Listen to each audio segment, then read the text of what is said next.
машина уебывает. 10 секунд.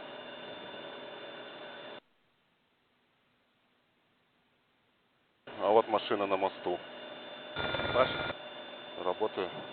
Прям. Да. Так и планирую. В ребро опять, да, желательно? Чуть-чуть выше. Ага, вот отлично.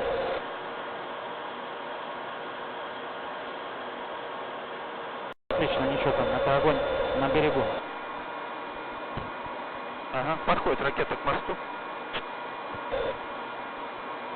Ну, отлично. Да. Нет, оно. Все, нашел мост. Хорошо. 10 секунд. Хорошо. О, машина полыхает, охуенно, блядь.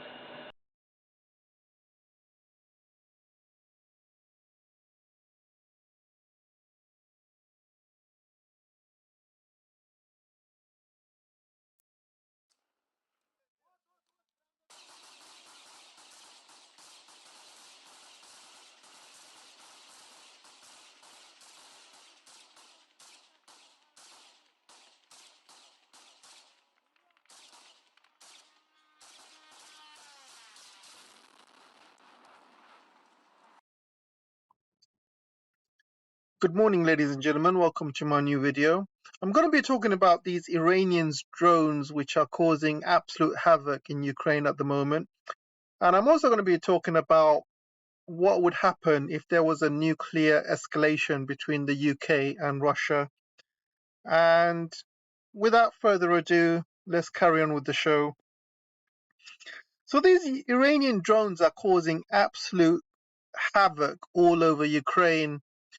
And it's absolutely freaking the hell out of NATO. It's freaking the hell out of the USA. It's freaking the hell out of the rest of the world, and especially countries like Israel as well. So I'm going to tell you why.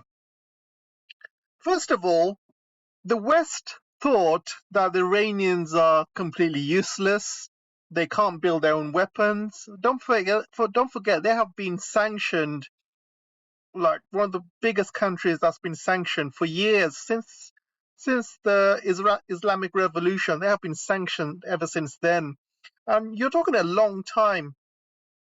Iran was the biggest sanctioned country before Russia had been the biggest sanctioned country, and Iranian people have been suffering for years. You know, the inflation has been going through the roof, and the Iranian people have been really suffering, especially during COVID. They have no access to medicine, no access to any vaccines. So they have been really suffering. And the West probably thought the Iranian military is more or less dead. They've got nothing.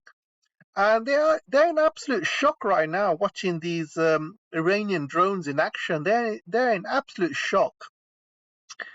And the reason they're in shock is because, first of all, they're really cheap.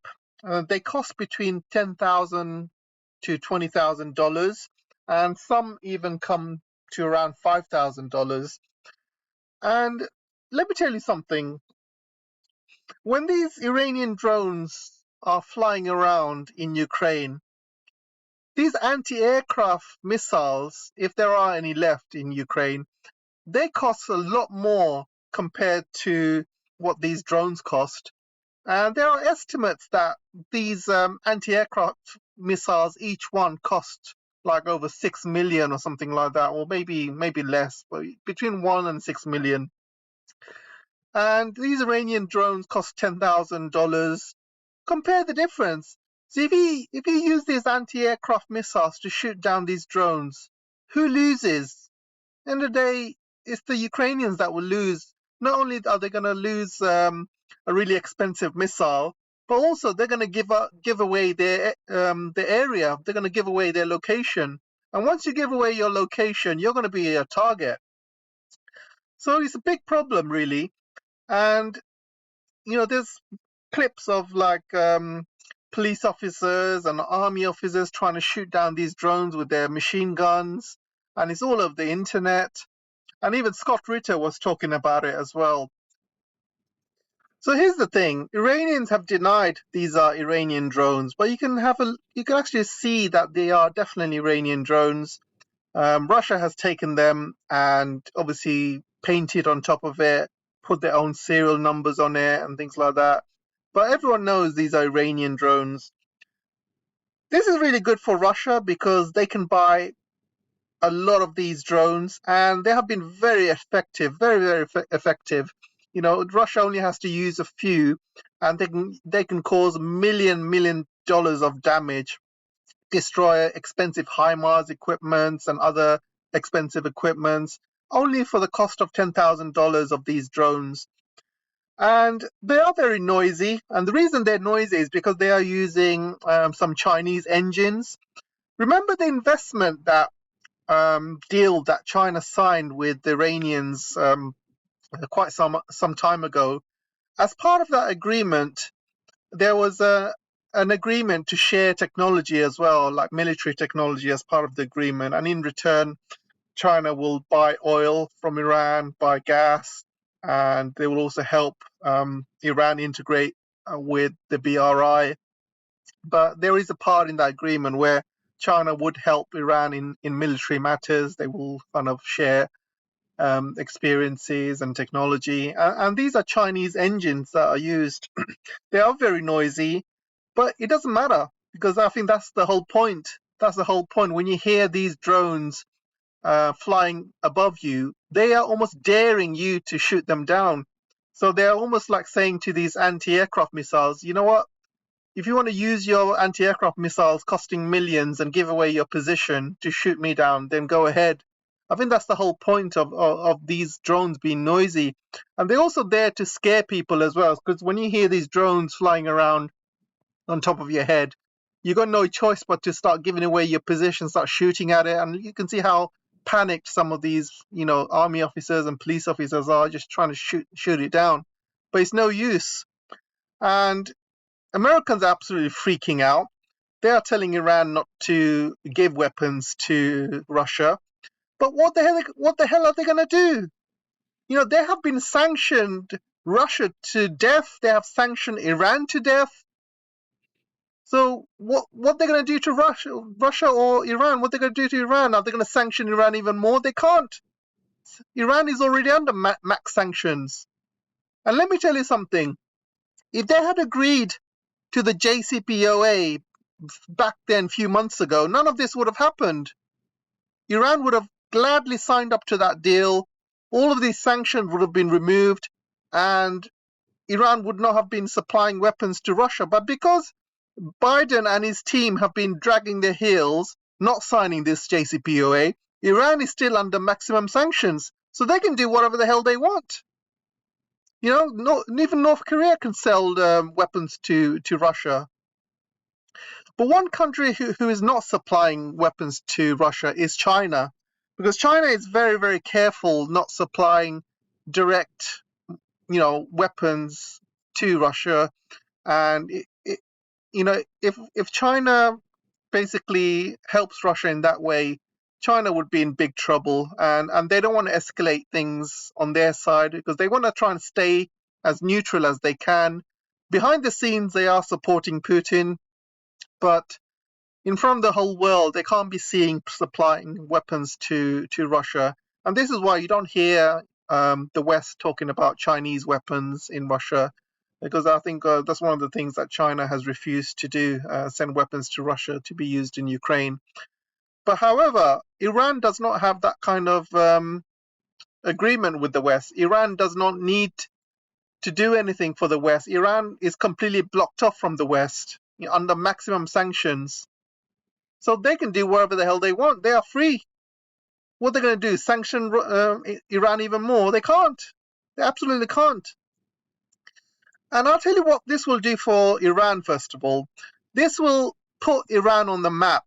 Iran, is finally able to produce really good weapons. So countries like Israel, who are talking about invading Iran or blowing up Iran's nuclear facilities, they are going to think twice now, because they're going to think, oh crap, what if we attack Iran and then Iran starts sending hundreds and thousands of these drones all over Israel. So, this is going to cause havoc all over Israel. So this is one thing. This is like a really big deterrence to the West that you don't want to mess with Iran. Secondly, this will improve Iranian military even more, because if Russia is buying all of these drones from Iran, this is going to put more money into the Iranian military. This is going to give them more confidence, and more money will go to their military industrial complex, and in return they will produce even better quality drones, more drones, because if they can sell it to other markets, and the whole world is watching how effective they are, and you can imagine how a lot of countries behind the scenes will secretly want to try and buy these Iranian drones for themselves, because the Ukrainian battlefield is like a selling ground for companies and countries trying to show off their weapons. And obviously, the United States have been showing off the HIMARS and stuff like that. But this kind of battlefield has got one star, and I think the main star has been these Iranian drones. Everyone's talking about it. There's so many channels talking about it. And these are, unlike the American HIMARS and stuff, these have been proved to be very successful. So it's like going to a World Cup when you're watching all of these players play, and then one of these players stand out. He plays an amazing game, and everybody wants him. All the football teams around the world want that player. This is the same way. During this war, I bet you a lot of countries will want these Iranian drones for themselves. And this is only going to be good for Iran. Iran is also showing off their military, showing off their pride that, we are not small countries. You cannot walk all over us like you've done in Libya, like in Iraq, like in Syria. We are a completely different kettle of fish. And Iran has shown that they are not going to be an easy prey for the West to kind of bully around.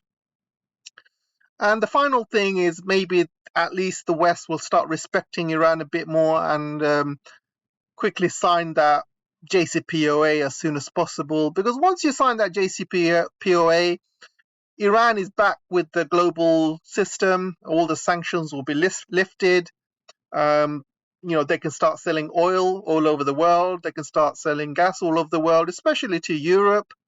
And it's going to help the world. It's not going to just help Iranians. It's also going to help the Europeans and the rest of the world.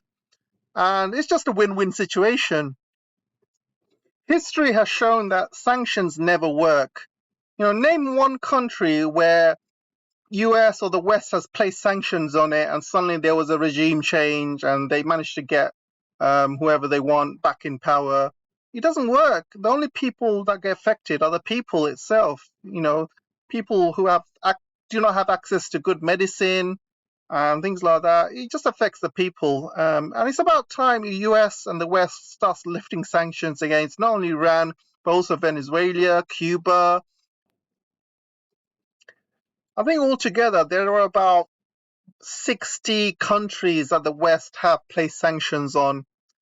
It's about time they get released because history has shown sanctions never work. And obviously, the biggest example is the sanctions being backfired against Russia. I think that was one sanction too many for the West. And this is what happens. When you sanction 60 countries, including Russia, you are basically asking for trouble. And this is why these sanctions have completely boomeranged against the West. So let me tell you something. If you have a car and you obviously need petrol to drive this car around, and people say that Russia is a gas station, masquerading as a country. So if you're going to sanction Russia, you have to make sure that when you drive long distances with your car, that Russia is not one of the petrol stations you need to fill up your car. Otherwise, if you don't fill up your car in that gas station, you're going to end up in the middle of nowhere with no gas, no petrol, nowhere to go. And this is exactly what's happened to the West. They thought Russia is some sort of gas station parading as a country. they decided to completely sanction it, and now they are stuck in the middle of a desert in a car with no petrol, nowhere to go, no clue what to do next. And this is exactly what's happened. So why is Russia buying these drones from Iran? Well, first of all, to make a drone, to make a missile, it takes a long time. You need the raw materials, you need to go through the factories, you need to build it, and all of that takes time. Russia is in the middle of a war right now. They don't have time to build drones. They don't have time to build missiles. They are using their whole inventory. And they're also thinking of buying missiles from Iran as well. Iran has got a lot of missiles stockpiled. So it's much easier to buy from another country rather than make it yourself, because, to make it just takes too long. It's much easier to buy. And right now, Russia cannot buy missiles and, military equipment from other countries, because all the other countries around the world, they need to show that they are neutral. They cannot get involved because they're scared of being sanctioned, etc.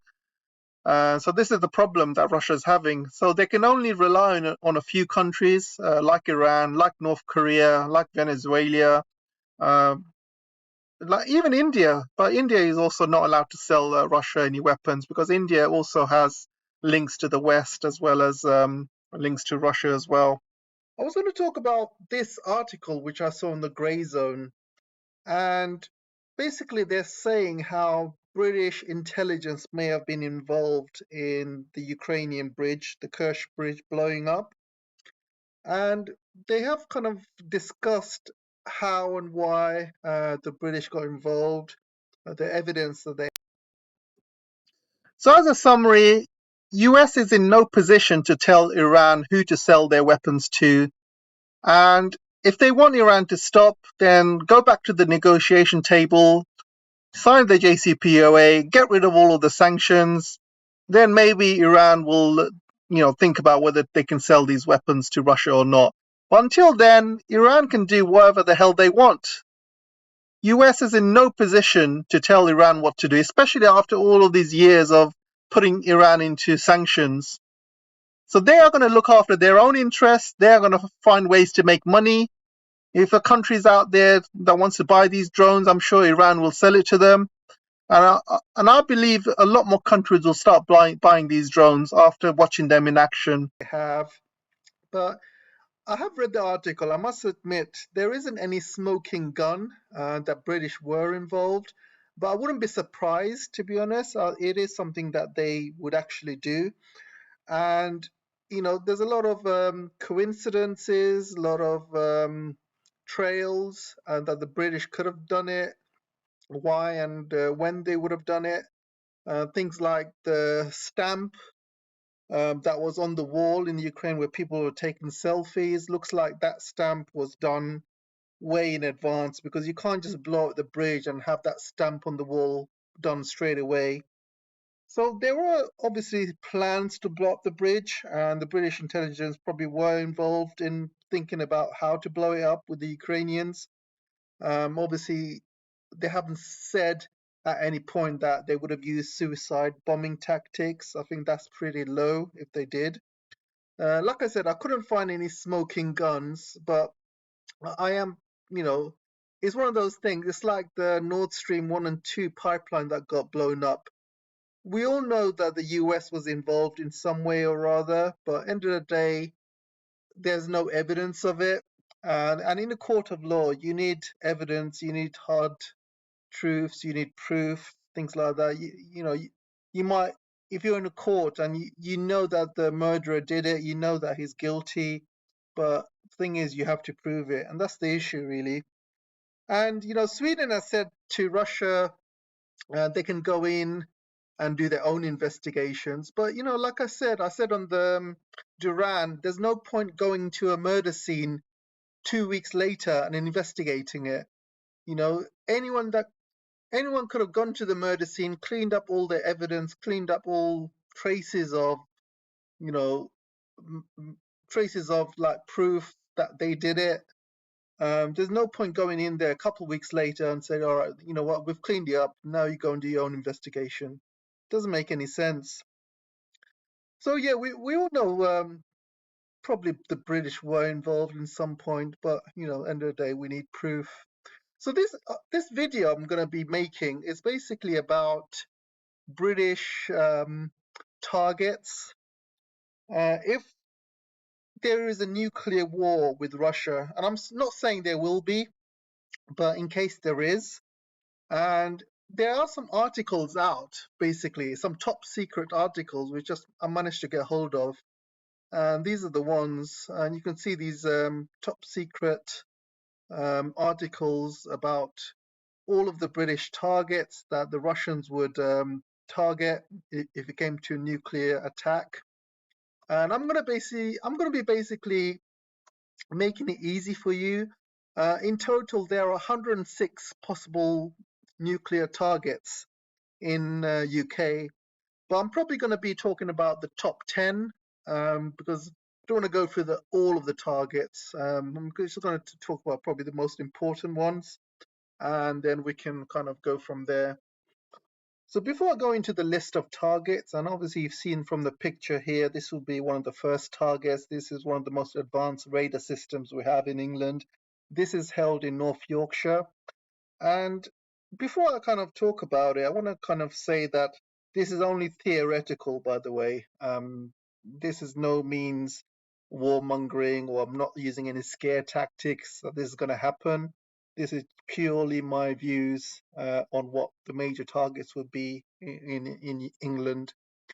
And I got to say, you just have to look at what Russia is doing to Ukraine, and you have to understand that they're going to try and avoid as much civilian deaths as possible. And this is why Russia is fighting Ukraine the way they are fighting. They are trying to avoid as much civilian deaths as possible.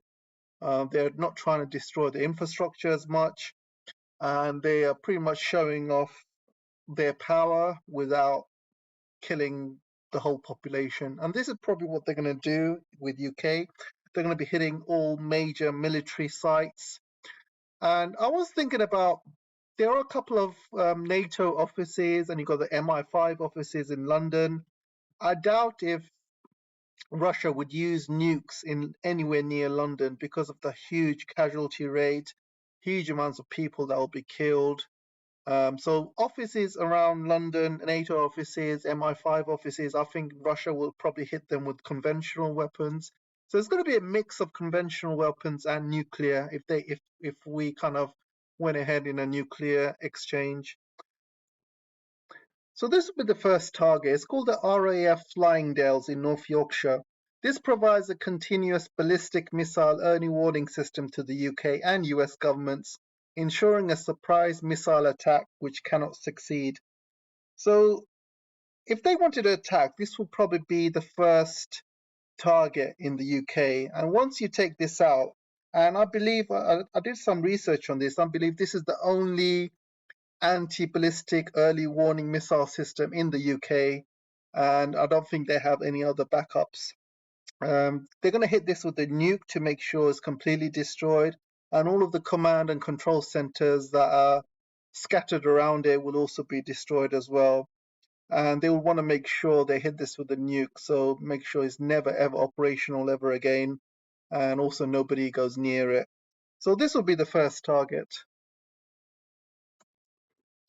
So the second major target for any attack, and this will be a nuclear attack, by the way, because they'll want to make sure this gets destroyed. So this will be HNMB, which is the largest naval base in UK, and this is somewhere in Scotland, and this is definitely the most advanced naval base that England has got.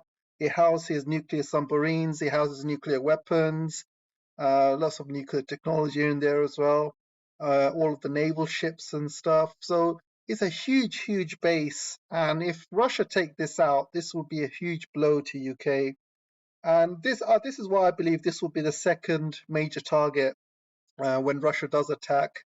And they will need to make sure they hit it with a nuke and completely take it out, and all of the surrounding command and control centers, all the surrounding submarines, ships, anything military-wise. in terms of casualties, we're looking at between 3 to 5,000 people dead and up to 40,000 people injured. We're looking at. So this will be a huge, huge loss if Britain loses this.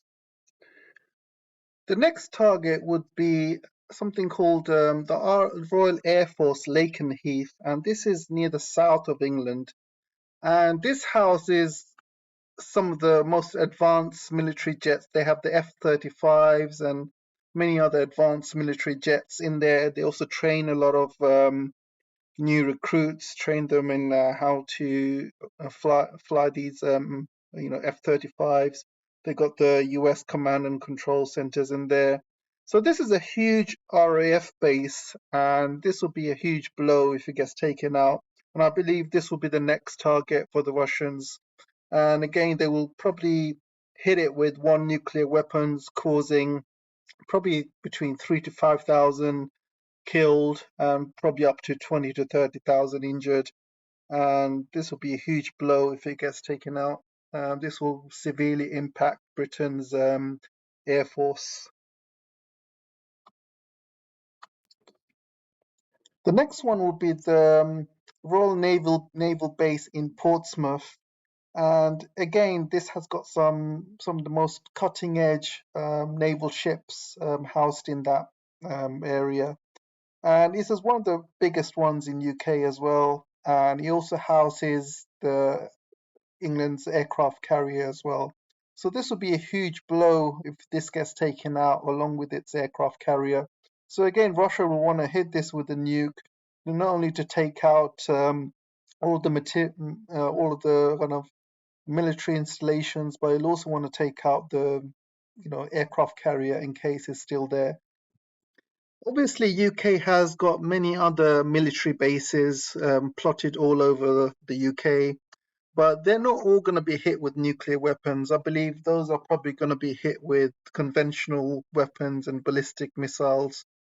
However, I'm going to now talk about data centers. These data centers will probably be hit by nukes because Russia will want to make sure all of this data gets destroyed. So it really hampers, command and control and intelligence as well. And Britain has got a lot of data centers, but they'll probably take out the most important ones. And there's a big list of data centers in this website. And smaller ones they'll probably take out with conventional weapons. And also they'll want to take out any backup data centers as well, because nowadays in UK you don't have everything in one data center. You basically have backup solutions as well. You have kind of standby solutions, standby data centers. So Russia will need to make sure they take out those as well. So the next target Russia will probably target with nukes are oil refineries in UK, because once you take out the oil refineries, there's not really much UK can do for a counter attack, because they need oil to be able to mount a counter attack against Russia.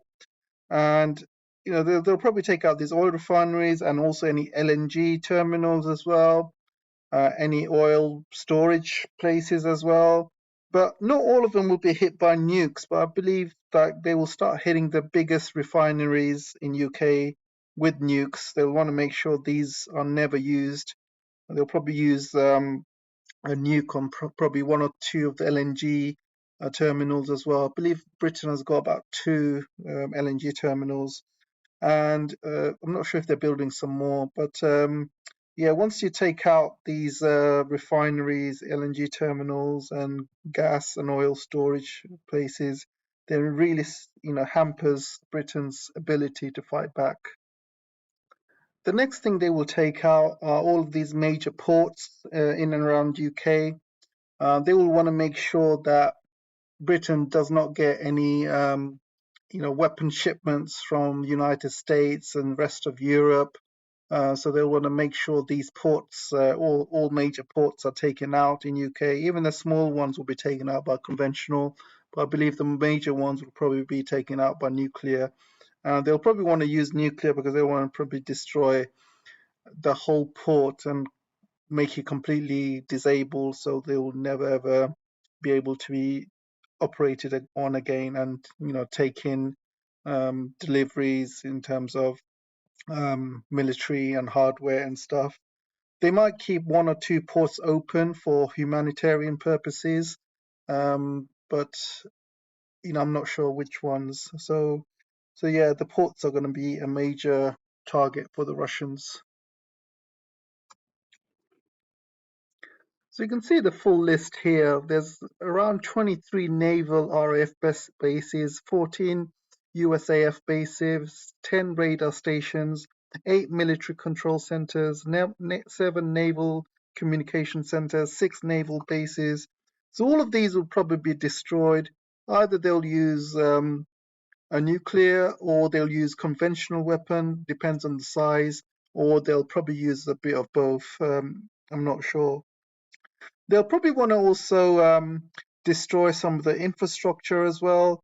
They'll probably target the Channel Tunnel, mainly because they don't want Britain to get any sorts of reinforcements coming through the tunnel, and they'll probably destroy lots of power stations as well. Same way what they're doing to Ukraine. They'll probably also target any high value targets, things like 10 Downing Street and stuff like that, because and they probably won't hit anywhere London with a nuclear, but they'll probably hit 10 Downing Street with the conventional weapons. But there's hundreds of these, even thousands of these targets scattered around all over UK. These are kind of high value targets, where there's going to be high value people like the president, generals, and MPs and things like that. So they probably want to take out the parliament and a few other things as well. But at the end of the day, this is only just theoretical, guys. I'm not saying it's going to happen. But the way Britain is getting involved in this conflict with Russia over Ukraine, they are really asking for trouble. And you got people like Liz Truss and openly saying they're not scared of getting into a nuclear war with Russia, and even the kind of the leaders of the armed services is also saying the same thing. So rather than de-escalate things, it seems like they're just escalating things. And if they are involved in this Crimean bridge attack, that could seriously escalate things to another level. I really hope they were not involved.